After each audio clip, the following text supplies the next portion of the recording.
1947, dava-se início à sua mediunidade ostensiva e também à sua inigualável pregação evangélico-doutrinária. Sua singular obra assistencial lhe foi apresentada em circunstâncias peculiares. Voltando de trem de uma de suas atividades doutrinárias, ao passar por um dos bairros de Salvador, entrou em transe dentro da seguinte revelação: viu uma área enorme, verdejante, com um belo casario e muitas crianças brincando em torno de um homem de idade. Ao acercar-se desse homem, para sua surpresa, identificou-se. Era ele próprio, mais velho. Ainda sentindo o impacto da revelação, ouviu uma voz que lhe disse: isto é o que farás na tua vida. Dedicar-se à tarefa da educação, contribuir nesse mundo novo, no qual a renovação da sociedade se faz imperiosa. Assim, a Mansão do Caminho foi fundada em 1952 e há décadas vem assistindo permanentemente em torno de 3.000 crianças e jovens carentes. As gestantes recebem cursos de higiene e lactação. Os bebês, enxovais. A creche Manjedoura atende crianças de 2 meses a 3 anos. O Jardim de Infância Esperança recebe crianças de 4 a 6 anos de idade. A Mansão do Caminho conta com escolas de primeiro grau, que atendem a 1.250 alunos.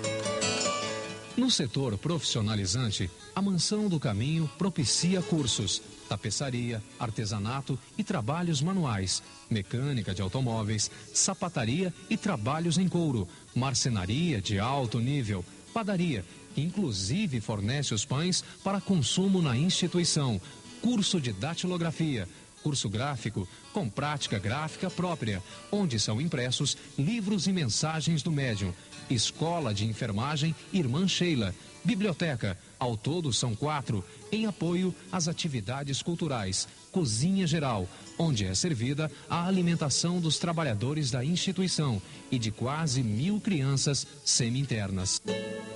Um centro médico e odontológico, com 16 profissionais, atende 20.000 pacientes por ano. Laboratório de análises clínicas, que realiza em torno de 30.000 exames ano. A Casa da Cordialidade atende a 180 famílias carentes com atividades de sorgimento e recuperação no lar.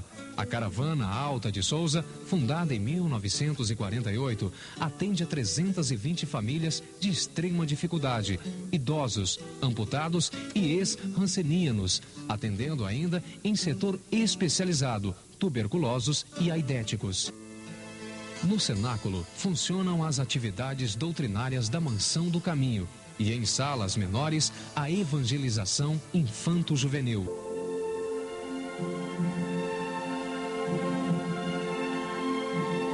Divaldo Pereira Franco é natural de Feira de Santana, Bahia. Todo o seu trabalho assistencial e doutrinário é exercido gratuitamente.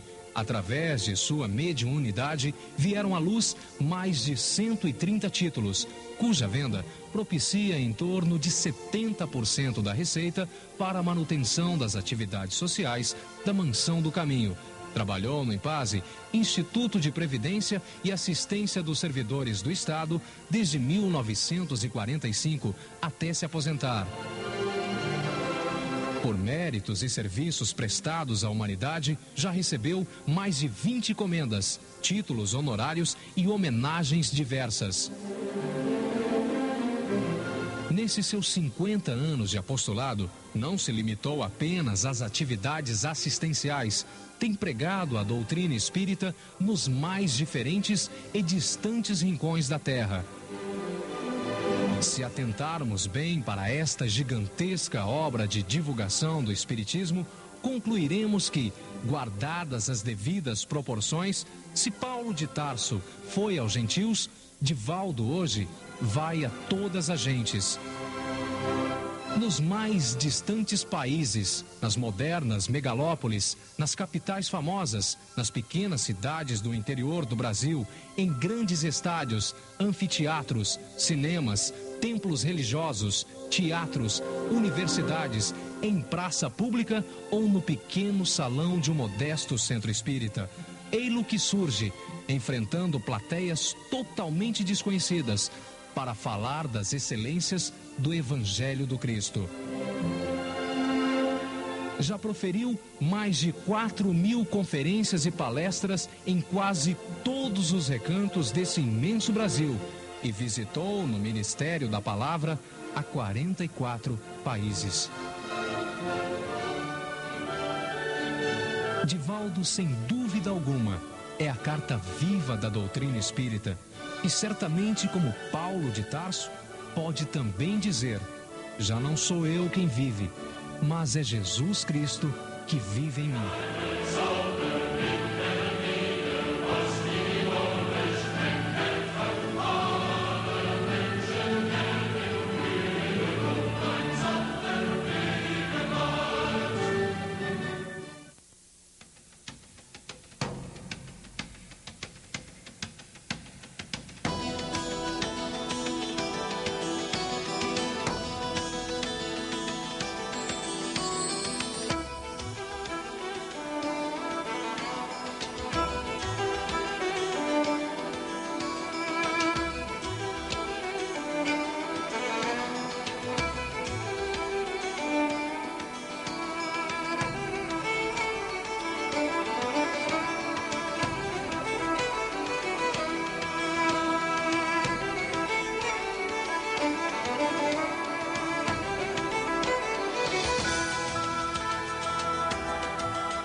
Senhoras, senhores, jovens, queridos irmãos no ideal espírita, que nos abençoe Jesus, o amigo incondicional das nossas vidas.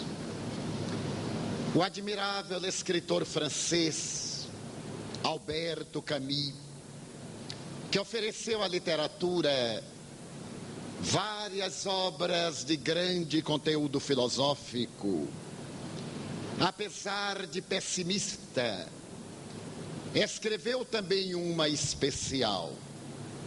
Mais tarde, ela seria transformada em peça de teatro e seria levada à cinematografia.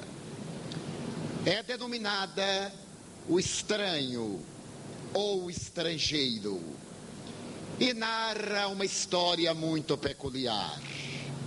Em síntese, e ao sabor da minha própria emotividade, a peça conta a história de um jovem que havia nascido em Paris, que ali se desenvolvera, que se adentrara na universidade, mas apresentava características sui generis.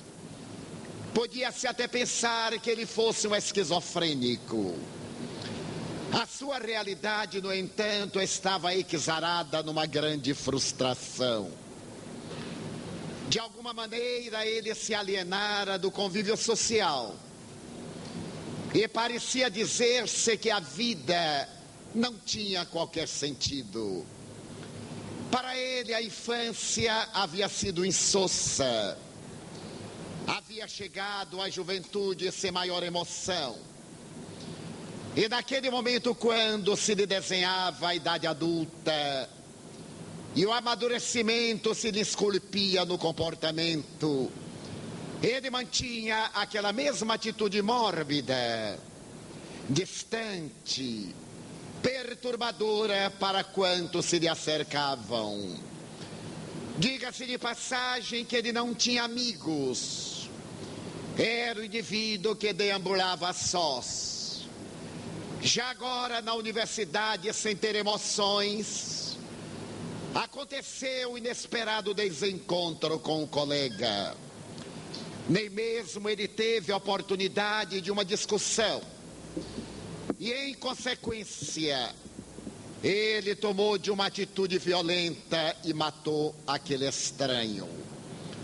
Mas o peculiar é que ele não sentiu qualquer emotividade, nem mesmo remorso. Também não desejou evadir-se do lugar do crime.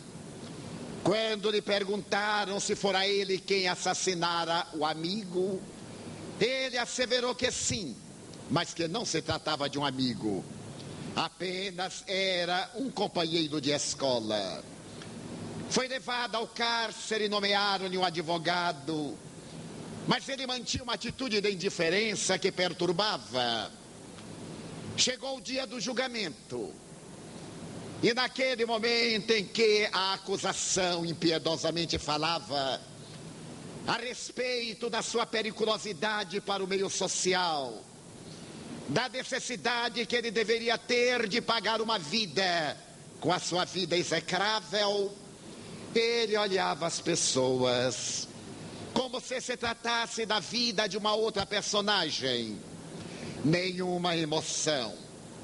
Ele acompanhou o desenrolar de todos os acontecimentos, como sequer estivesse presente naquele ambiente.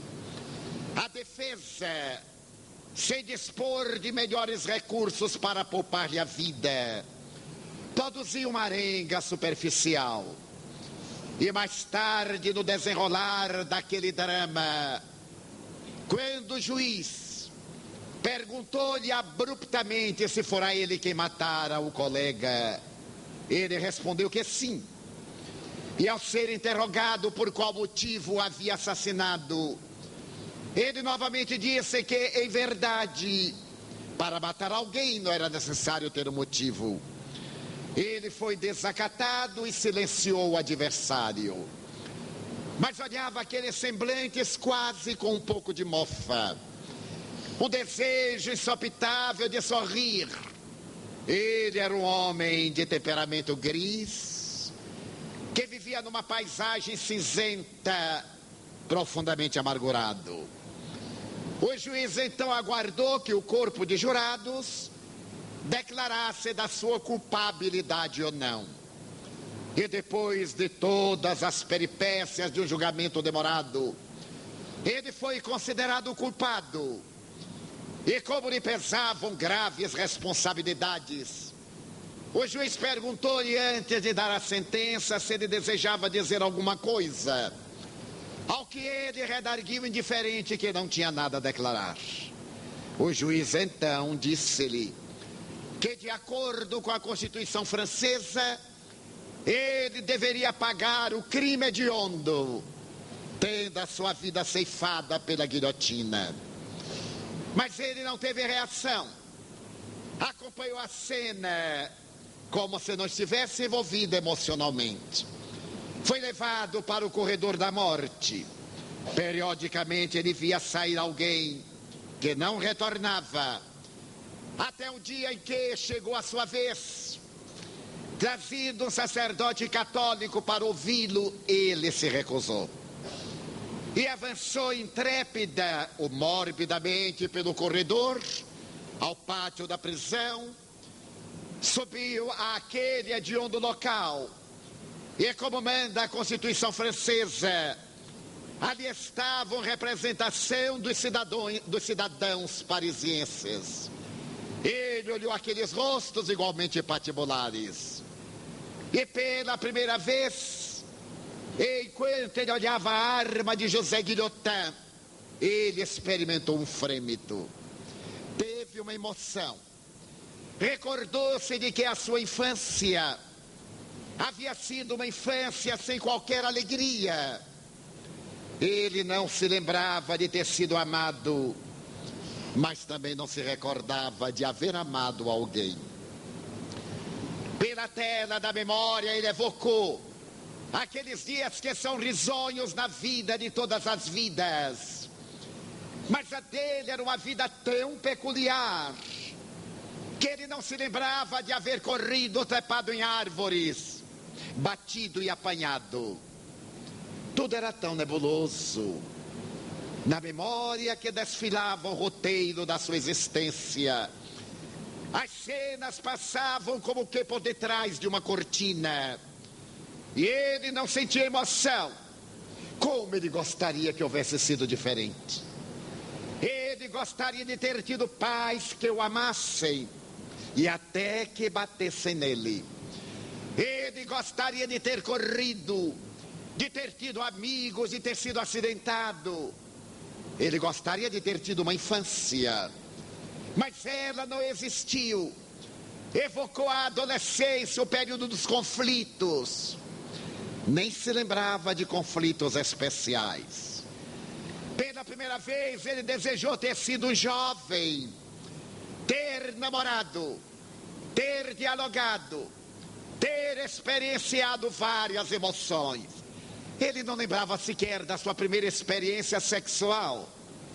Ela havia transcorrido como se fosse de uma outra pessoa. Não havia guardado registros. Quanto ele gostaria de poder dizer-se nesse momento que ele havia amado. Que alguém lhe disse esta frase carinhosa: eu te amo. Chegara a esse momento decisivo da vida. Adentrara-se pela Universidade de Paris, o santuário da cultura, o templo do saber, mas ele não teve emoções. Como ele gostaria de ter vivido de uma forma diferente. Não se sentia culpado, nem também responsável. É que tudo nele era diferente. Ele se adentrou pelo pórtico da universidade como se estivesse atravessando a porta de um mercado. Olhava aquela juventude álacre, os pares que passavam de mãos dadas arrulhando palavras especiais. Ele não, era um solitário, mas agora ele gostaria de ter podido dizer ali pelo Boulevard de Saint-Michel, ou talvez no outro lado da cidade: eu sou universitário, eu sou um triunfador. A vida se me desdobra atraente. Logo mais eu terei uma profissão. Eu serei um executivo ou um profissional liberal. Quero dizer que a vida tem um significado para mim. Mas não, ele não sentia nada. Mas agora, se ele pudesse começar tudo outra vez, se tivesse a faculdade de fazer um filme retrospectivo e pudesse reiniciar as experiências e a ser uma criança diferente, uma criança suja, maltrapilha, uma criança irresponsável, mas uma criança, um jovem sonhador cheio de perspectivas, mas um jovem que também amasse. Ele desejaria adentrar-se outra vez pelo recinto da universidade, cantando a Marselhesa. Ele desejava, mas neste momento acercou-se-lhe o algoz que lhe ia decepar a cabeça e perguntou-lhe se desejava colocar o capuz, como mandava a legislação. E ele disse que não, já que não havia vivido. Ele queria ver a morte como era. Pedia licença para morrer contemplando-a, contemplando a destruidora do corpo. Quando lhe perguntaram se queria as mãos atadas para trás, não. A sua vida fora de uma pessoa escravizada. Ele não era livre. Ele estava algemado daquela situação. E já que não pudera viver em liberdade, queria morrer de mãos livres. Levado até a guilhotina, ele ajoelhou-se, colocou a cabeça no lugar especial. Ainda olhou aqueles rostos que deveriam dizer que ele havia sido executado, pagara com a vida que roubara. Ele desejou sorrir, mas era uma carantonha.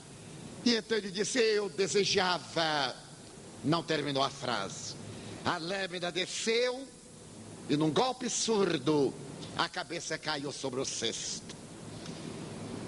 E Alberto Camus narra na tragédia desse cotidiano que essa é a história da sociedade do seu tempo. A década de 1950. É a história trágica de cada um de nós. É a história do nosso fracasso, da nossa angústia. E Alberto Camus, que era angustiado, que ofereceu aqui no Brasil Orfeu do Carnaval, que foi transformada em uma peça cinematográfica. Ele pergunta no estridor da sua angústia: por quê? Por que a diferença de destinos? Por que o estranho? Aquele homem era o estrangeiro no país de si mesmo. Era o estranho à sua realidade. Aquele homem era alguém que se não conhecia, como ele pudera ter vivido ou vegetado se ele não se conhecia? Joana de Ângeles Espírito, na sua obra O Homem Integral da Nossa Psicografia, fazendo uma análise panorâmica sociopsicológica dos dias que nós vivemos, assevera que estes são dias tumultuosos. Vivemos um contexto anárquico. Perdemos o endereço de Deus e perdemos o endereço de nós mesmos. Até poderíamos dizer que constituímos a grande massa das pessoas vazias, esvaziadas de ideais. Se perguntarmos en passant qual é o objetivo da sua vida, a pessoa tomará um choque e diz: bem, ganhar dinheiro. Para quê? Bem, porque para ter poder. Para quê? Para gozar. E depois, ainda não pensei. Então somos pessoas vazias, cujas metas estão colocadas psicologicamente de uma forma equivocada. Ter para poder e poder para nada. Esquecemos que mais importante do que ter é ser uma pessoa plena. Quando se é, o que se pode, o que se tem é secundário, porque a pessoa pode tudo. Pode porque é livre, pode porque é cheia de ideais, porque se realiza. Mas em nosso contexto histórico, vivemos dias de muitas pressões. Todos nós, pelo menos na grande maioria, somos vítimas de alguns dos 4 inimigos apontados por Joana de Ângeles. São 4 adversários da nossa existência, que nos levam a mecanismos psicológicos de autodefesa. O primeiro adversário da nossa vida pode ser chamado a rotina. A maioria de nós é constituída de pessoas rotineiras. Fazemos as mesmas coisas, quase sem emoção. Residimos no subúrbio, trabalhamos na cidade. Deitamos tarde e levantamos cedo. Enfrentamos o mesmo maldito transporte. Retornamos para casa na hora terrível do rush. Perdemos o melhor momento da vida no ir e vir para vegetar quase sem ideal.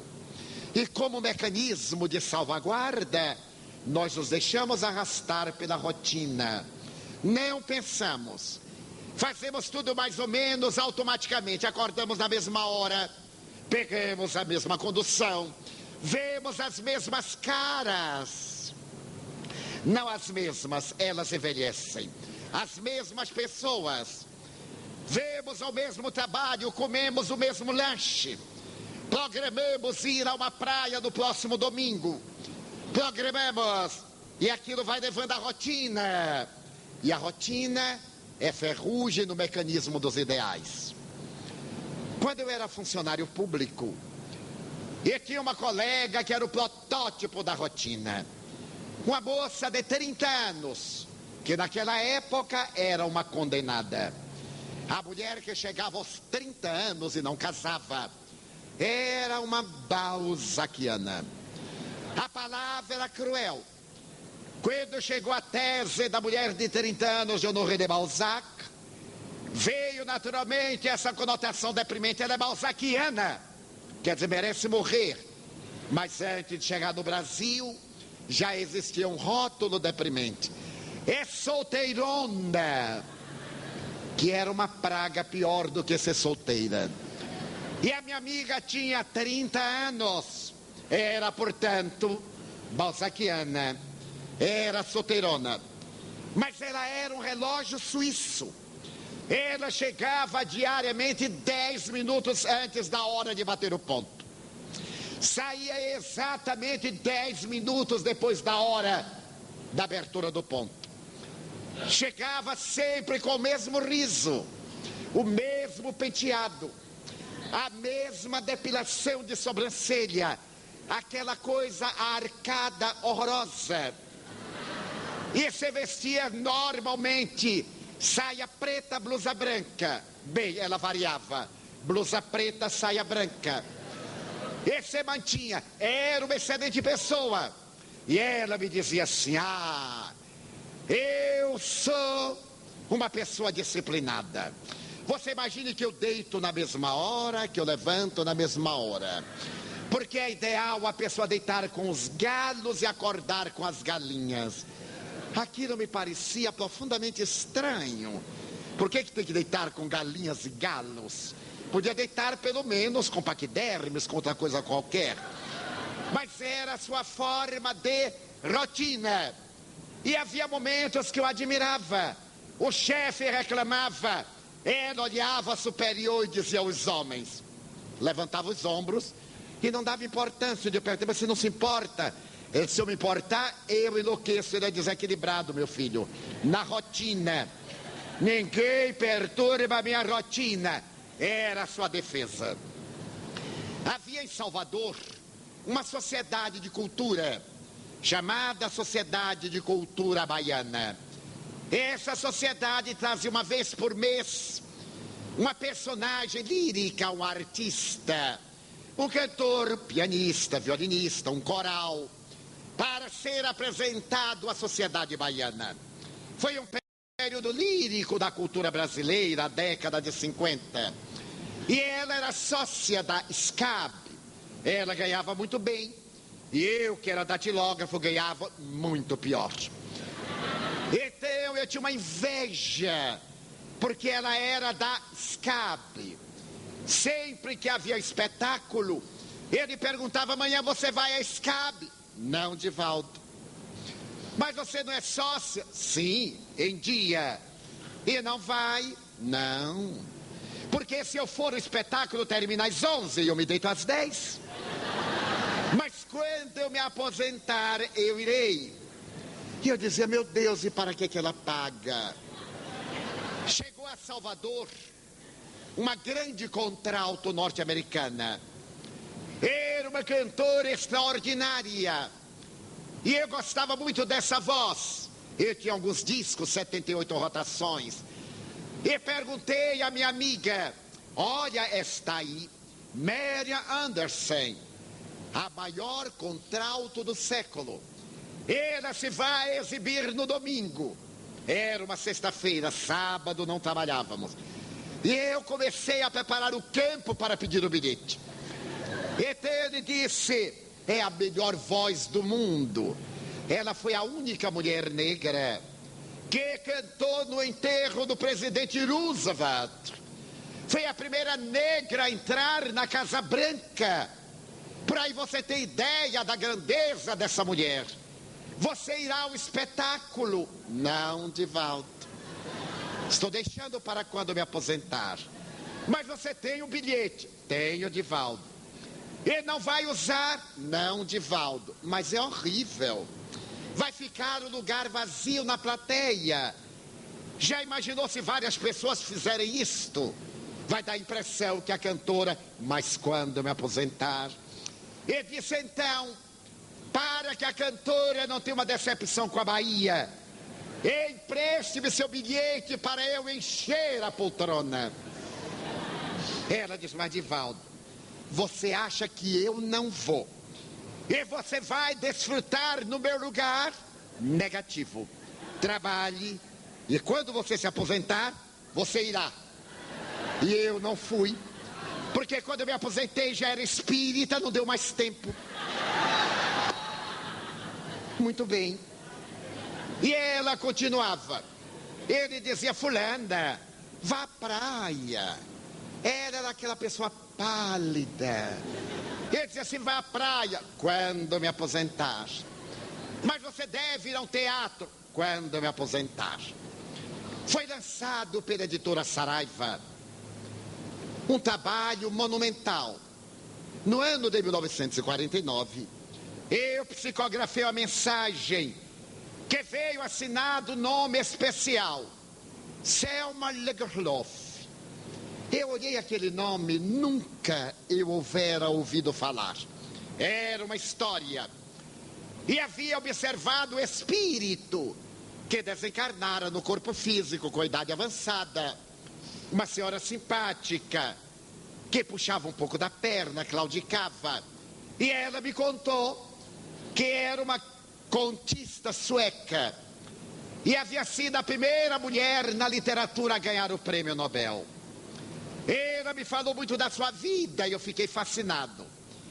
Mas como não havia na literatura brasileira, na época que eu saiba, nenhuma tradução de Selma Lagerlöf, agora a editora Saraiva lançava uma coleção de obras, Prêmio Nobel, 10 escritores do Prêmio Nobel, entre eles Selma Lagerlöf. E ela comprou, e eu vi os livros, encadernados em percalina com as letras de ouro, 10 volumes. Quando eu vi Selma Lagerlöf, eu perdi a paz e disse: meu Deus, eu gostaria de lê-la para conferir o estilo. Não havia publicado, e até hoje só publiquei uma pequena história. Então eu perguntei: mas que maravilha! Para ler esses 10 livros, os senhores notem a técnica. Para ler esses 10 livros vai gastar muito tempo. Depois que me aposentar, não. Mas você só vai ler depois de se aposentar? Estou comprando, preparando a minha biblioteca para quando eu me aposentar. Mas então, já que você não vai ler, você me poderia emprestar esse de Selma Lagerlöf? Mas, Divaldo, você é gozado. Eu não vou ler o meu livro, dou para você. Você leva para casa, lê, machuca, suja, me devolve. E eu vou ler um livro já gasto. Depois que eu me aposentar, eu leio e lhe empresto. E morreu antes de se aposentar. Daí a rotina é um grande adversário do indivíduo. A pessoa não vive, repete clichês, mas quem não é vítima da rotina de Joana de Ângeles cai na ansiedade. Eu tenho certeza que muita gente aqui está ansiosa que eu acabe logo. Não vou acabar. Vai ser 1h10 e olhe lá. Mas a gente é ansioso. Quem está aqui está ansioso para ir para casa, para ligar aquele terrível programa daquela horrorosa novela que tem 40 anos, comer o mesmo sanduíche, tomar o mesmo refrigerante e dizer: tomara que já chegue amanhã. E quando chega amanhã, tomara que já chegue de noite. Quando chega de noite, ai meu Deus, tomara que já chegue domingo. Que chegue o Natal. Quando chega o Natal, eu detesto o Natal. São pessoas que estão no lugar que nunca chegarão. O ansioso é uma pessoa que não vive, transfere. Eu tenho amigos que me dizem: ah, Divaldo, daqui a 10 anos, eu digo: estamos todos desencarnados, eu quero viver agora. Por que eu vou esperar viver daqui a 10 anos? Vou perder 10 anos para viver 15 minutos. Eu então vivo agora 15 minutos que valham 10 anos. A ansiedade é um tóxico que combure como ácido sulfúrico a nossa vida. Se a rotina é uma ferrugem na engrenagem da alma, a ansiedade é o ácido sulfúrico que nos corrói por dentro. O ansioso está sempre inquieto, até no amor. Ele vai pegar a mão, já pensa em beijar. Vai beijar, já pensa amanhã. Chega amanhã, ele já pensa que é muito grave ter filho e vai embora. Então não pega na mão. Ansiedade. Nós vemos ansiedade nas ruas. As pessoas estão correndo para lugar nenhum. Eu tenho um exemplo disso impressionante já há vários anos. Eu estava certo dia no centro de São Paulo e caminhando bem, tranquilo, dispunha de tempo, quando eu vi passar um amigo no sentido contrário. Então eu gritei: olá, fulano. Ele parou e fez: olá, Divaldo, tchau. Eu disse: mas ainda nem cheguei e ele já se despediu. Como eu não estava fazendo nada, eu corri e disse: mas como, tchau? Em italiano, tanto é chegada como é saída, como é muito obrigado. Qual é o seu tchau? É seja bem-vindo, vá depressa ou fique comigo. Ele disse: tchau, eu estou muito atarefado. Eu disse: bem, então eu vou ao seu lado, faz tantos anos. Que prazer. Muito obrigado, Divaldo, mas eu estou muito apressado. Pois não. Aí eu vi uma lanchonete e eu disse: será que dava para tomar um cafezinho? Ele disse: Divaldo, não posso. E era até eu quem ia que pagar. Mas, Divaldo, não posso. E eu disse: mas... Aí eu fiquei atoleimado, disse: bem, me desculpe. Chegamos ao semáforo. O semáforo parou. Ele teve que parar, era paulista. Eu olhei para ele assim, sem graça, disse: está de mal comigo? Porque assim as pessoas ficam de mal e a gente não sabe, tem que perguntar. De vez em quando eu pergunto: você está de mal comigo? Não, não. Ah, sim, eu pensei. Não, Divaldo, por quê? Ele disse: é porque da última vez a gente estava tão alegre, não é? Agora que eu reencontro... Divaldo, isso aqui é São Paulo. Você está pensando que isso aqui é Salvador? Já me ofendeu. Eu disse: não, eu sei que é São Paulo. Divaldo, aqui o tempo. Ele disse: ah, tá bem, muito obrigado. Ele ficou com pena de mim. Baiano, né, paulista, ele ficou com pena. Ele disse: bem, vamos tomar o seu cafezinho. Entramos. Eu, que não sou de conversar muito, palavra vai, palavra vem, palavra vai. Fui falando. E daí a pouco ele disse: Divaldo, vamos almoçar? Eu disse: como? 9 horas da manhã? Ele disse: não, meio-dia. Eu disse: já que a gente está aqui, vamos. E aí vai lá, vem cá. Divaldo, vamos merendar? Eu disse: mas devia tomar um café. Ele disse: já são 4 horas. Agora eu não posso. Agora eu tenho que correr, porque eu tenho uma palestra da federação às 20 horas. Eu ainda tenho que ir ao hotel, eu tenho que dar uma melhorada, já que a alma não está boa, melhorar o corpo. Então eu vou lá. Mas desculpe, você desculpe, eu tomei o seu dia todo. Meu Deus, de 9 da manhã às 4 da tarde. Você me perdoe, eu não tive a intenção. Ele me pegou pelos ombros e disse: muito obrigado. Eu disse: mas eu destruí o seu dia. Você estava tão atarefado. Ele disse: estava não. Eu estou de férias, cara. É que todo dia eu pego a pasta e saio correndo. Ele disse: mas você ia para onde? Para lugar nenhum. Eu disse: ah, muito bem, muito obrigado. Mas agora eu tenho que ir. Você vai falar na federação? Vou. Mas que bom, faz tantos anos que eu não vou lá. Eu digo: olha, chegue um pouquinho cedo, porque o salão é pequeno, quer dizer, quem chega depois não entra. Vá, vai ser um tema bom, fazer um tema jovem. Vá, até logo. Quando eu entrei na federação, ele estava lá sentado e me disse: vim direto. Porque ele não ia esperar chegar às 7 horas, ele foi logo às 4. Foi direto. Eu proferi a palestra. Quando eu terminei, ele me deu um abraço e me disse: você me trouxe de volta ao normal. Eu disse: mas como? Ele disse: eu já estou, e isso vamos dizer que foi no ano de 1970, eu já estou aí pelos 75, 76, porque eu estou adiantado, eu já estou fazendo plano para a década de 80. A ansiedade. Eu fui proferir uma conferência no interior do estado de São Paulo. Era uma cidade muito importante. E eu chego normalmente 1 hora antes para ver os amigos, para conversar. As pessoas dizem: mas Divaldo, eu não tenho pressa. Eu sou o último que sai. Eu queria conversar com o senhor. Pois não. Ah, mas tem muita gente. Não posso fazer nada. Mas, senhor Divaldo, eu digo: meu filho, eu fico todas as noites. Fique uma de 30 em 30 anos. O problema é seu. Ah, outro dia. Eu digo: ok. Ninguém pode dizer, ele não falou comigo. Sou o último. Eu saio com os que fecham a porta. Fecho a porta e vou embora. E então, eu cheguei uma hora antes. Sentei-me. Converso com um, converso com outro. Fui assinando. De repente veio um senhor.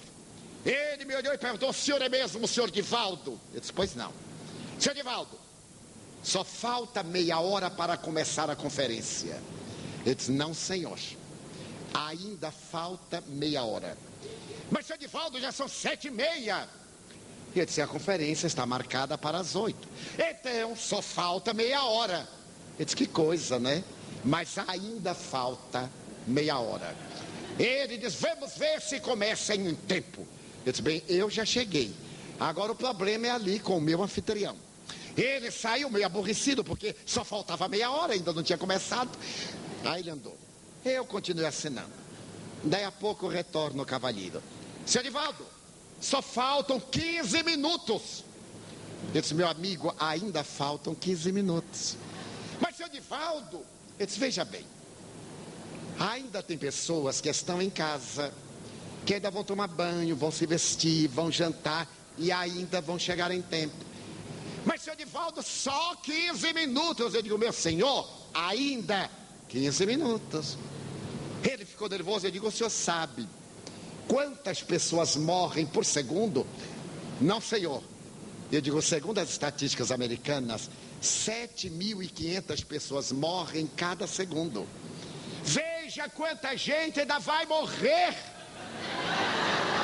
7.500 vezes 60 vezes 60. É capaz de morrer o auditório todo e eu também. Ele me olhou e fez, Ave Maria, e saiu correndo. 8 horas eu vim à mesa, como aqui. Houve a abertura. Passaram-me a palavra às 8h10. Quando eu me levantei, ele me olhou, eu olhei. Ele olhou o relógio, como eu disse, vou te controlar. Muito bem. E eu comecei a falar. De repente o homem olhou, eu olhei. Se havia passado 5 minutos. Aí eu fiquei com pena dele. E ele disse, ele vai olhar 14 vezes. Porque eu só vou acabar daqui a 1h10. E aí não olhei mais para ele. Quando eu terminei, ele subiu correndo, deu-me um abraço. Mas, seu Divaldo, o senhor fala, hein? Eu disse, o senhor já viu e ouviu algum orador mudo? Convidaram-me para falar, meu senhor. Mas o senhor fala. Falou quase 2 horas. Eu disse, não, senhor. Falei exatamente 70 minutos. Porque eu sei que o seu relógio é bom. É relógio suíço, fabricado em Foz do Iguaçu e vendido em Cidade do Leste. Mas o meu é suíço mesmo. Comprei lá. 70 minutos. Veja bem, eu comecei às 8h10, são 9h22. Mas, senhor Divaldo, pareceu que demorou 2 horas. Eu disse, porque o senhor não prestou atenção. Se o senhor tivesse acompanhado o meu raciocínio, viria que foi rápido. Senhor Divaldo, eu prestei atenção. Eu então resolvi dar-lhe o golpe de misericórdia. Eu perguntei qual foi a parte que o senhor gostou mais. De tudo, tchau! E saiu correndo. O ansioso é um mecanismo psicológico. Para poder evitar problemas, a gente se torna um problema. O terceiro inimigo da criatura humana é o medo. Felizmente aqui no Rio de Janeiro ninguém tem medo. Esse adversário é cruel, porque ele faz parte dos nossos instintos básicos. Nós agredimos porque temos medo de ser agredidos. Todo delinquente é um covarde. Ele primeiro reage, porque ele sempre sabe que o outro pode agir. Daí ele agride, ele mata. Vivemos a hora do medo. Temos medo de tudo. Temos medo de andar, temos medo de pegar transporte, temos medo de avião, temos medo de sair, temos medo de ficar em casa, porque não há garantia. Temos até medo de amar. Se uma pessoa nos disser assim, sabe que eu amo você, a gente, o que será que está querendo de mim? Porque nós estamos armados, porque não amamos. Daí o medo tomou conta de nossas vidas. porque nós estamos desestruturados emocionalmente. Eu tenho uma amiga aqui do Rio de Janeiro, que é uma senhora que no passado tinha chofer, tinha automóvel de luxo, e o marido era muito zeloso. Certo dia, o chofer não veio e ela deveria ir a Copacabana. Telefonou ao marido, ela chamou um rádio-táxi e disse: eu iria à casa de fulana e às 11 horas eu chamaria um outro rádio-táxi e estarei em casa, não se preocupe. Assim fez. Às 11 horas, quando ela desceu da casa da amiga e aguardava chegar o táxi, ela percebeu que um homem estava olhando-a. Ela estranhou. O homem olhava fixamente, quis até falar. Ela virou o rosto. E o homem foi se aproximando e ela foi andando. E o homem seguiu. Ela acelerou o passo. Ele também. Ela correu. Quando ela correu, ele gritou: louca, sou eu, teu marido. O medo. A que ponto chegamos? O medo é tão cruel que nos obnubila a razão. Então é necessário que nós nos equipemos de paz, de absoluta paz, que não tenhamos a irradiação do medo. Eu tenho uma amiga que foi atravessar um viaduto em Salvador, foi assaltada na entrada do viaduto e foi assaltada na saída do viaduto. Quando o segundo assaltante chegou, ela disse: agora vá atrás do seu colega que acaba de me roubar. Porque atrai a mente. Há pessoas que têm um especial sabor para bandidos. Atrai, porque tem segurança. A doutrina espírita me ensinou que somente me acontece o que eu devo. E se eu não dever, não me acontecerá. Se eu dever, eu não me pouparei. É óbvio que eu não vou ao meio de delinquentes, a um lugar suspeito. Não procuro relacionamento com pessoas promíscuas. Trato-as bem, precaveio, mas não tenho medo. Já viajei por 2.100 cidades de 54 países.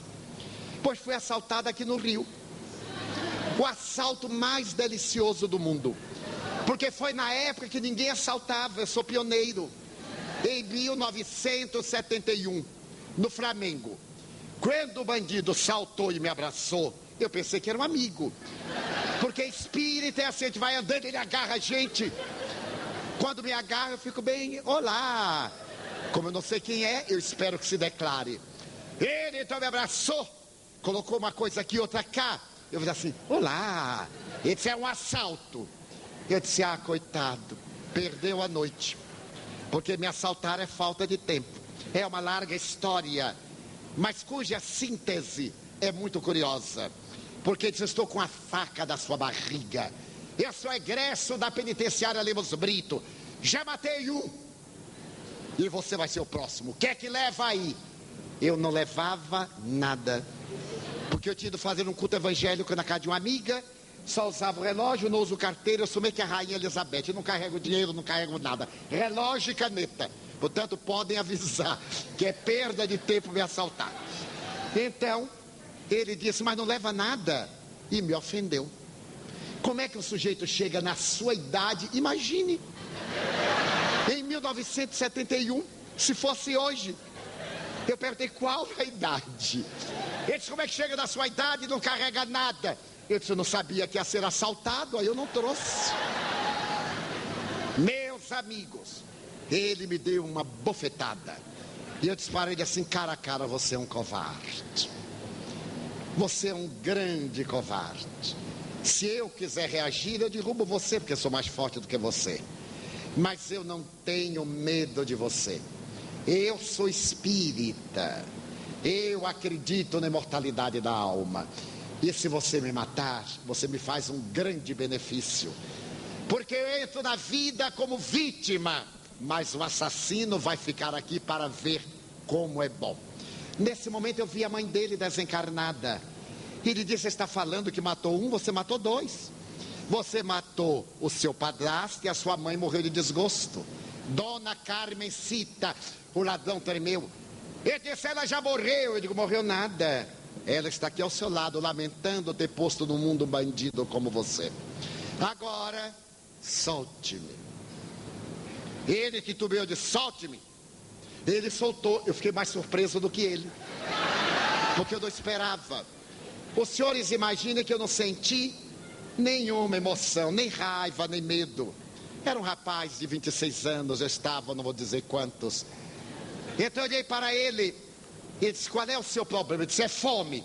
Ele disse: então vamos ao meu apartamento que eu lhe darei comida. Porque dinheiro eu não dou a malandro. Agora comida sim. Aonde o senhor mora? Ele disse: aqui pertinho. Vamos lá. Porque agora, depois desse choque, eu também estou com fome. Vamos lá comer. Mas o sistema nervoso da gente é uma surpresa. Eu me encostei assim à parede e ele disse: muito obrigado por me ter soltado. Ele disse: por quê? Ele disse: porque eu tenho muita gente conhecida.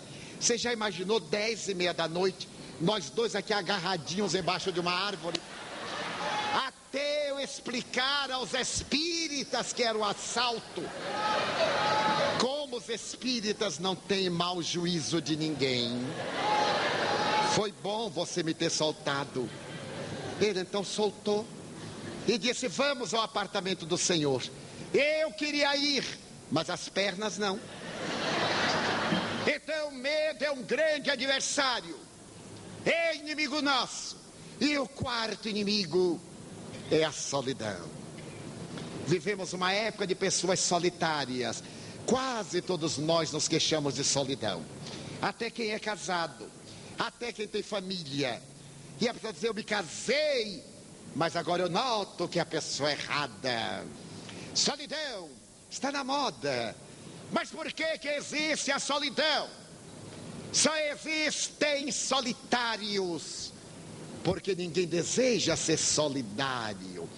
Pois eu sou solteiro e jamais senti solidão, porque eu amo. Não fico dizendo eu te amo, eu te amo. Isso não se diz. A gente demonstra pela paciência, pela bondade, pela forma de ser, pela perseverança, pela solidariedade do momento do problema. Não na hora da alegria, alegrias mesas fartas, dificuldades mesas vazias. Na hora em que nós nos dispusermos a amar, a estar ao lado de alguém, nós teremos alguém ao nosso lado. Daí Joana de Ângeles diz que é um momento muito paradoxal. Esses quatro inimigos estão, algum deles está, ou estão alguns, na maioria de nós. Por quê, meus irmãos? Há 180 anos na Inglaterra, um pensador, Thomas Hardy, teve a ocasião de declarar: o homem moderno da sua época perdeu o endereço de Deus. Aonde está o endereço de Deus? Jesus disse: se vos disserem que eu estou aqui ou ali, não vades.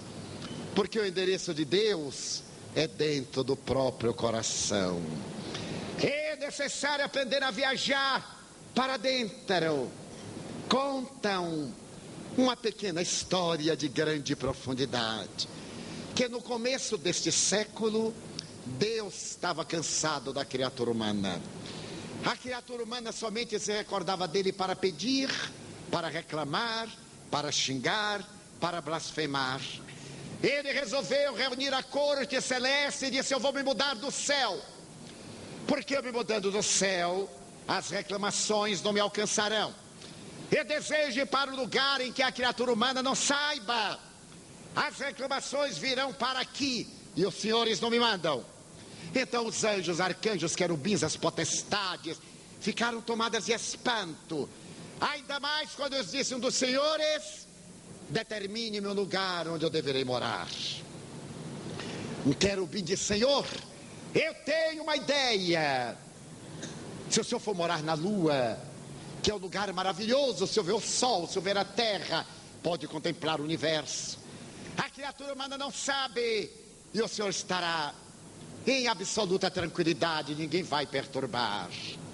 Deus sorriu e, como é presciente, como sabe antes, projetou o pensamento e disse: a lua não serve, porque eu me dou conta que dentro de alguns anos povos do leste e do oeste chegarão à lua. Vocês podem imaginar eu ter que aguentar americano e russo conversando comigo? A lua não serve. Então o anjo disse: eu tenho uma ideia. O senhor poderia ir para o Triângulo das Bermudas, as águas mais profundas da terra. E quando todos sorriram, Deus parou, meditou e disse: não serve. Porque eu posso perceber que no futuro um certo francês, Jacques Cousteau, vai chegar lá com seus batiscafos. E quem é que aguenta um francês cara a cara? Eu quero ir para um lugar em que não me encontrem. Então ninguém teve ideia. Mas havia um anjinho de terceiro mundo. Um anjinho que era varredor do céu. Era anjinho brasileiro. Ele estava no céu, porque no céu também tem brasileiros. E onde brasileiro está, joga coisa no chão. A tarefa dele era varrer o céu. Então o brasileirinho levantou a mão e disse: Senhor, eu tenho ideia. Foi um escândalo. Os anjos de primeiro mundo olharam para ele com desdém. Imagina aquela coisa, carioca, o que poderia fazer? Ele ficou tranquilo. E Deus ficou com pena. Fale, meu filhinho, qual é a sua ideia? As harpas paraguaias pararam. As asas deixaram de movimentar-se. Então o anjinho brasileiro apoiou-se na vassoura e disse: eu sei de um lugar no qual o senhor poderá asilar-se. E somente raros chegarão até lá. Aqueles que chegarem não serão para reclamar, serão para bendizê-lo, para louvá-lo. E Deus disse: que lugar é esse?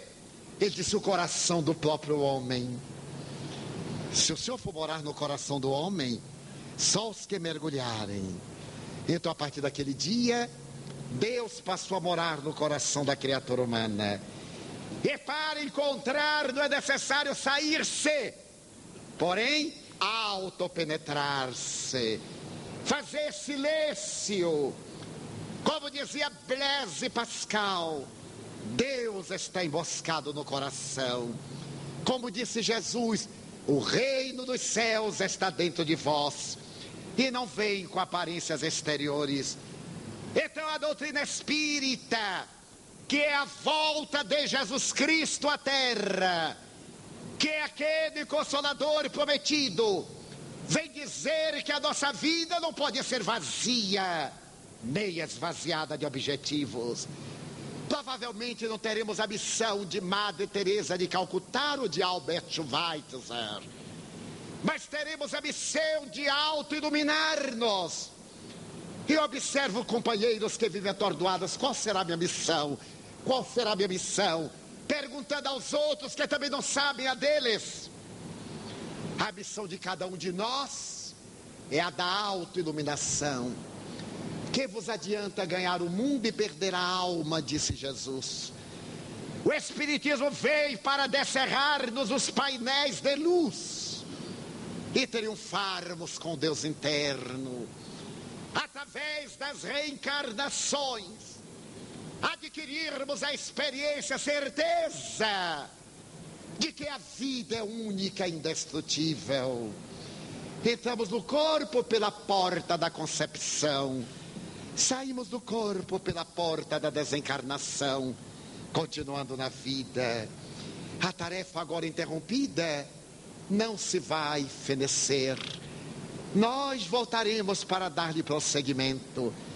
Mas não é justo postergar a hora de começar, deixar para amanhã a tarefa de hoje, planejar uma missão extraordinária.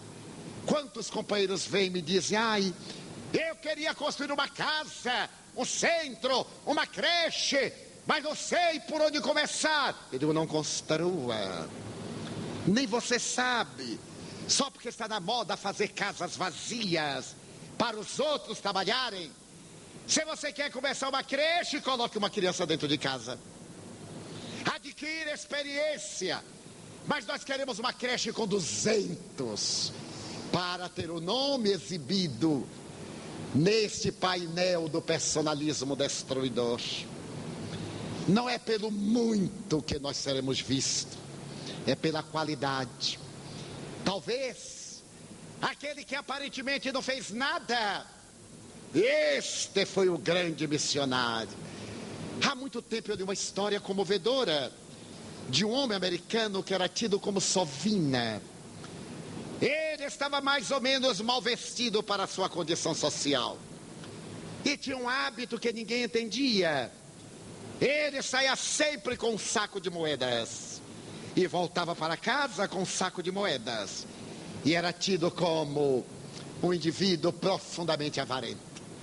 Depois que ele morreu, no seu velório, apareceram mendigos, crianças abandonadas e sujas.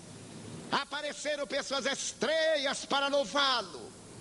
Ele tinha um hábito salutar de se misturar com os infelizes e repartir da sua abundância. Levava o saco de moedas, mas ele voltava com o saco de moedas, sim, porque antes de vir, ele passava no banco e trocava cédulas por moedas, para no dia seguinte pela manhã tê-las cambiadas para facilitar. Ninguém sabia, mas não era importante que ninguém soubesse. Ele sabia, porque o bem faz bem a quem pratica o bem. Quando o bem é badalado, é aplaudido, é decantado, não é bem. É um exibicionismo formalista, personalista, egotista. Então há pessoas que estão fazendo bem aos outros. Visitei um dia uma instituição de caridade e a senhora me dizia: não aguento mais, estou morta. Você imagina, os pobres começam a chegar cedo. É pobre que não acaba mais. Estou desesperada. Eu disse: abandone, minha filha. Mas, Divaldo, você me mandara abandonar a caridade? Eu digo: não, abandonar o estresse. A caridade está lhe fazendo mal. Não é possível que o bem faça mal. Você está fazendo a caridade porque quer. Ninguém mandou. Você elegeu.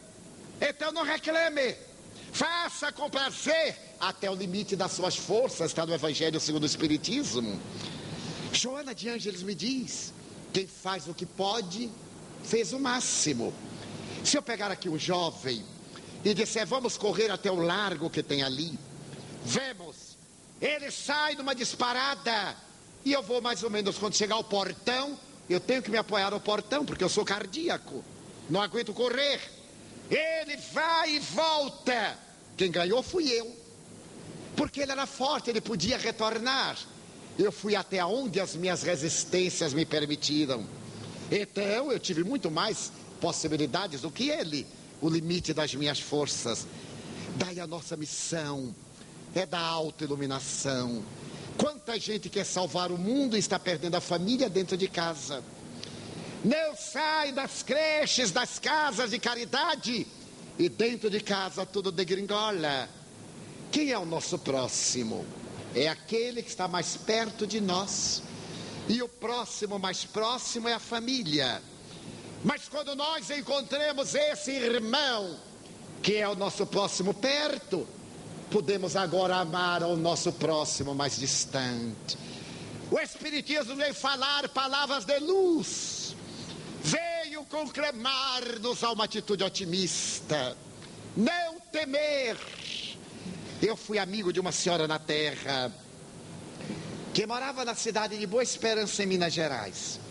Quando eu lá fui a primeira vez, ela disse: eu não sei como você viaja de avião, Divaldo. Na década de 50, nem era um avião, era aqueles Douglas Caicai. E ela disse: como é que você não tem medo? Eu digo: minha filha, eu sou fatalista. Eu não vou morrer de avião, porque eu nunca entrarei num avião. Anos depois, criou-se um aeroclube na cidadezinha. E um teco-teco sobrevoando a cidade caiu em cima da casa dela, matou-a deitada na cama. Ela morreu de avião. Então, a grande proposta da doutrina espírita é libertar-nos. Somos pessoas livres e não algemadas. Não devemos ter medo. Joana ainda diz no mesmo livro que o medo é natural. O desconhecido provoca expectativa. É natural que o estranho venha até mim e eu me interrogue: será um bandido ou não? São dias difíceis, mas eu vou me equipar de paz para desarmá-lo. Se ele chegar agressivo, E disse: você é um ladrão. Pois não. Qual é o problema? Você é um anjo. Qual nada, meu amigo. Qual é o problema? Quando estamos bem, ninguém nos faz mal. Quando estamos mal, nós é que fazemos o mal. Quebramos a rotina. Porque quem encontrou Jesus nunca mais é o mesmo. Muita gente já ouviu passar, mas quem o encontrou vis a vis, quem se deixou penetrar pelos seus olhos brandos e pacíficos, nunca mais é o mesmo. Não há rotina. Eu estava desenganado da medicina, com poucos dias de vida física. Era dia de reunião mediúnica, uma angina insuportável. Havia tomado vasodilatador, estava com dor de cabeça. Todos os vasos dilatados, a cabeça doendo. E o coração que eu mal podia respirar. Era dia de sessão mediúnica. Então eu não podia me mover, nem respirar. Quando me apareceu Joana de Ângeles, me olhou e me perguntou: que fazes? Eu disse: será que ela não sabe que eu estou morrendo? Eu disse: minha irmã, eu estou muito mal. Eu estou 95% morto. E ela me respondeu jovial: e qual é o problema? Tu não estás falando com alguém 100% morta? Sai da preguiça e vem trabalhar. Mas meu irmão médico me disse que se eu repousar, eu terei 2 meses de vida, dá tempo de arrumar a coisa. Mas se eu me exorbitar, o coração não vai aguentar. É melhor que tu morras com a mão no arado em poucas horas, do que na cama da indolência em vários meses. Eu estou indo à reunião e tu tens 5 minutos. E foi. Eu disse: mas não é possível. Quem já viu um guia desse? Larga a gente na hora da morte e vai para a sessão dos outros. Aí eu fui à sessão, chamei alguém, era lá mesmo na Mansão do Caminho. Fui cambaleante. Ah, meus irmãos, sentei-me. São 20 minutos de leitura. À medida que os amigos foram lendo, um bálsamo. Eu fui repousando. Aberta a reunião, eu fiz um transe. O benfeitor que diz as primeiras palavras era reunião de desobsessão. Depois uma entidade sofredora, perversa. A reunião desenvolveu-se. Depois uma psicografia. E na etapa final, ela voltou. E quando, 1h15 depois, acendemos as luzes, eu respirei bem. Sorri para os amigos. E ela me apareceu no lado extremo da mesa oposta. E agora, como estás? Eu disse: 95 bem. Agora, depois do dever, vai repousar. Primeiro dever, porque repouso é rotina de gente inútil. Daí a doutrina espírita nos dá o pão de vida. Como solidão, com tantos solitários. Saiamos do nosso egoísmo. Não queremos que nos amem. Amemos. Não esperemos que venham a nós. Vamos nós. Acerquemo-nos. E veremos que não há solidão. E por que a sua ansiedade? A cada dia bastem as suas aflições. São palavras dele. Porque viver o amanhã que talvez não chegue. Eu aprendi durante a doença a viver os próximos 10 minutos. Se alguém vier aqui, Divaldo, porque da palestra de amanhã, vamos ver. Vamos ver o quê? Vamos ver. Ah, eu te vejo domingo. Vamos ver. Tenho esse hábito. Porque não é importante que eu esteja lá domingo. É importante que eu esteja bem aqui agora. Já que reservamos este momento para agora, vamos vivê-lo. E para o próximo agora, o próximo domingo, o ano 2010, que eu espero chegar. O próximo. A doutrina espírita é uma luz de luar, clareia sem queimar, é um bálsamo, a certeza de que não estamos a sós, de que eles interferem em nossa vida, de acordo com a nossa onda mental. Se pensarmos no mal, estaremos com entidades perversas. Se pensarmos na vulgaridade, com espíritos promíscuos. Mas se pensarmos no bem, com os mensageiros da luz. É uma questão optativa. Eles interferem em nossa vida. Então nós seremos aquele estranho, aquela personagem sonsa. Se a nossa vida até agora não teve sentido, demos sentido à nossa vida agora. Saiamos daqui sorrindo. Se alguém nos é antipático, ou se temos alguém com quem estamos algo inimizados, na saída, demos uma tropeçada nele. E ele diz assim: qual é o caso? Ele diz assim: oi, desculpe. Se a gente deixou em casa um problema, que não aumente o problema quando chegar. Se a esposa não concorda, nós chegando diz assim: ai bem.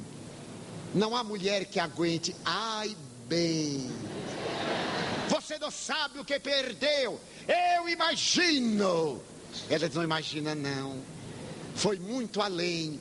Foi tão bom que eu lhe trouxe um presente. Passei ali na padaria e lhe trouxe este pão. Mulher adora presente, principalmente comida. Então, se é a mulher que o marido não gosta, ou ela está com suspeita, ou ele não é fiel, não entre em atrito, reconquiste-o.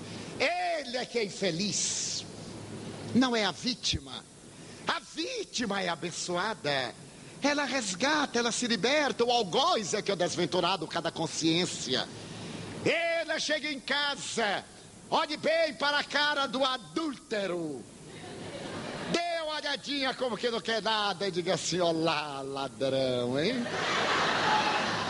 E diga: que bom, meu bem, vamos tomar um cafezinho. Custa tão pouco ser gentil. Nas psicoterapias da saúde, a terceira recomendação é esta: seja gentil com você. Nós não somos. Nós somos gentis com os outros para conquistar os outros. Hoje me deu a ideia de comprar umas rosas. Então eu fui andando a uma casa de flores perto do lugar em que eu estou.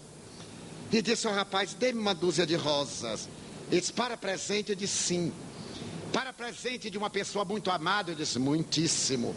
Olha, vai custar mais caro. Eu digo: mais vale. Não é um presente? Ele disse: é. Para quem é? Eu disse: uma pessoa muito querida. Ele me olhou bem e disse: namorada? Até fiquei contente de ele achar que eu ainda estou nessa fase. Para uma namorada? Eu disse: muito mais. Ah, já sei, já sei. O senhor é casado, não é, Edson? Ah, já entendi. Ele disse: o que é que você pensa? A outra. Eu disse: exatamente. Aí ele fez aquele embrulho, colocou um laçarote, grampeou para lá, puxou para cá. Vou lhe dar mais uma rosa para ela. Eu digo: bote duas. Ele botou. Quando eu fui sair, ele disse assim: feliz encontro. Eu disse: já encontrei. Ele disse: como? Eu disse: eu estou dando presente a mim, mas ao senhor? Eu disse: é. Por que eu tenho que dar sempre aos outros? Eu gosto de mim. De vez em quando também eu dou aos outros. Mas hoje pela manhã eu me olhei e disse assim: Edivaldo, eu vou lhe dar um presente. Dei uma olhada. Ele disse: não é todo dia que você está com a cara assim tão acabada. Então eu vou lhe dar um presente, porque eu tenho estima. E digo: meu Deus, como eu lhe vou agradecer. Todo dia eu oro por meu pai, que foi instrumento de um corpo saudável. Pela minha mãe, que me deu uma carga de DNA maravilhosa, de ADN, que o Espírito pôde plasmar. Então nós necessitamos dessa gentileza. Primeiro, para a saúde, é ame-se. Alto amor.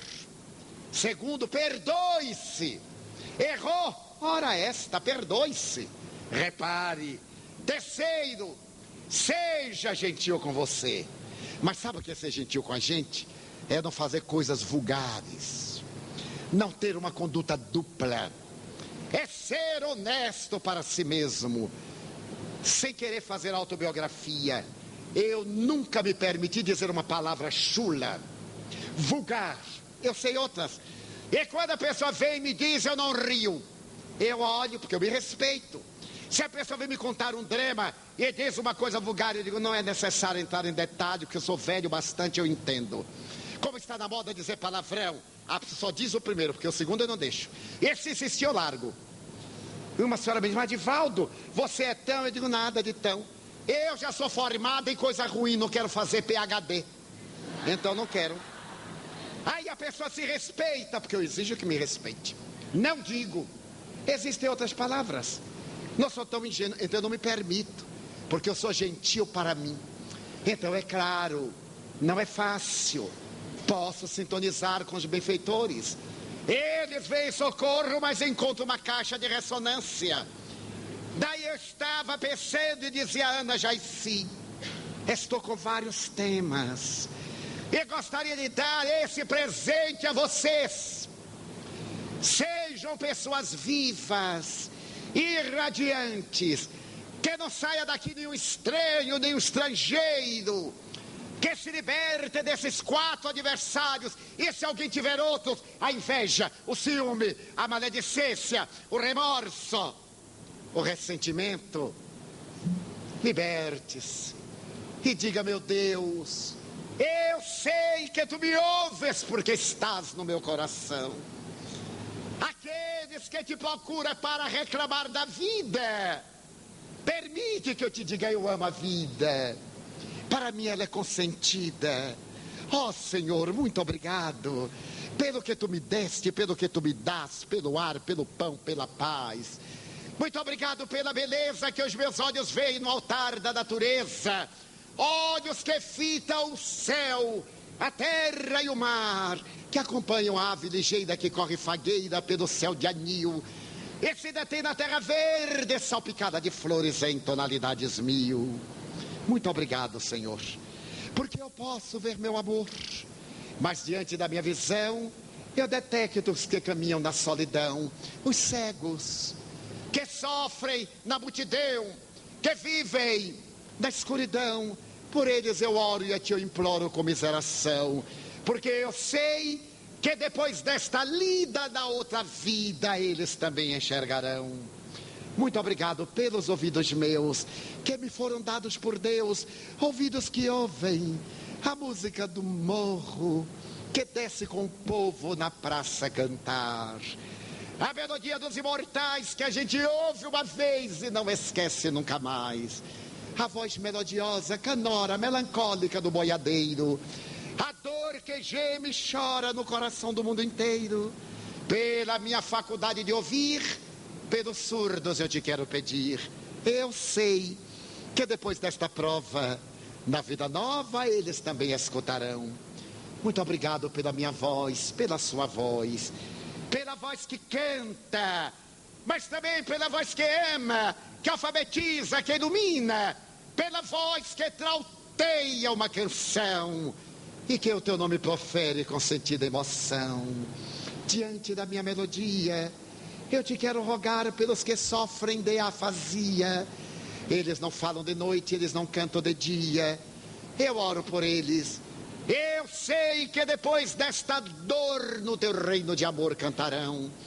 Obrigado pelas minhas mãos, mas também pelas mãos que aram, que semeiam, mãos que agasalham, mãos de amor, de ternura, mãos que libertam da amargura, mãos que apertam mãos, mãos dos adeuses, mãos que limpam feridas, que enxugam lágrimas, suores das vidas, pelas mãos que atendem a velhice, a dor, o desamor, pelas mãos que do seio embalam o corpo de um filho alheio sem receio, e pelos pés que me levam a andar sem reclamar. Muito obrigado, Senhor, porque eu posso caminhar diante do meu corpo perfeito. Eu te quero louvar, porque eu vejo na terra infelizes, aleijados, amputados, marcados, deformados, paralisados, e eu posso andar oro por eles. Eu sei que na outra reencarnação, depois desta expiação, eles também dançarão. Obrigado, por fim, pelo meu lar. É tão maravilhoso ter um lar.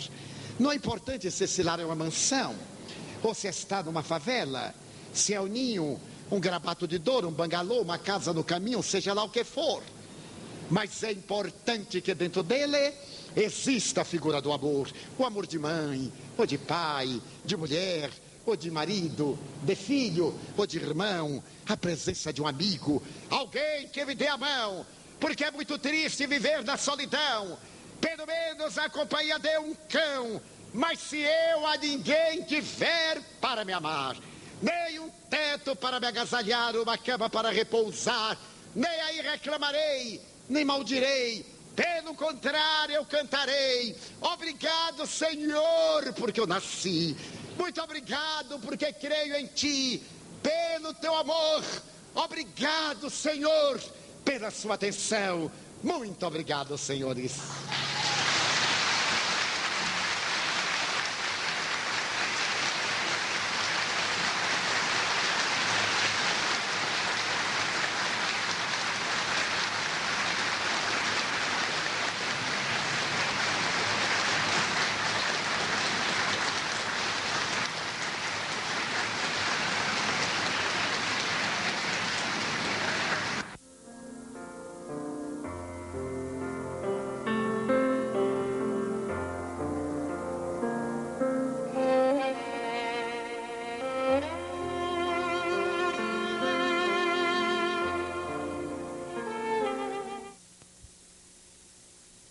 Com a realidade de uma visão unicista do universo, só existe o observado porque desperta o observador.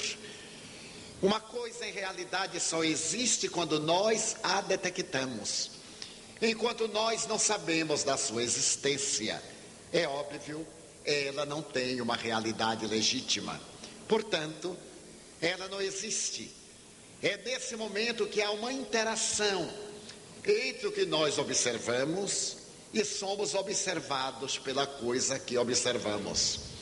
É uma expressão na física que nos dá quase um poder egocêntrico. Enquanto eu não me dou conta, a coisa não existe. É uma manifestação de alguma forma que dá importância essencial ao ego que detecta, ao ego que percebe, ao ego que se manifesta. É curioso, portanto, notar que esse período egocêntrico vai abrir agora o espaço para o período racional, que é o período no qual nós nos encontramos. E Miray Lopes, o psicólogo cubano-espanhol, estabelece que não há faixas demarcatórias desses vários períodos. Podemos estar no período racional e sermos uma pessoa profundamente mítica.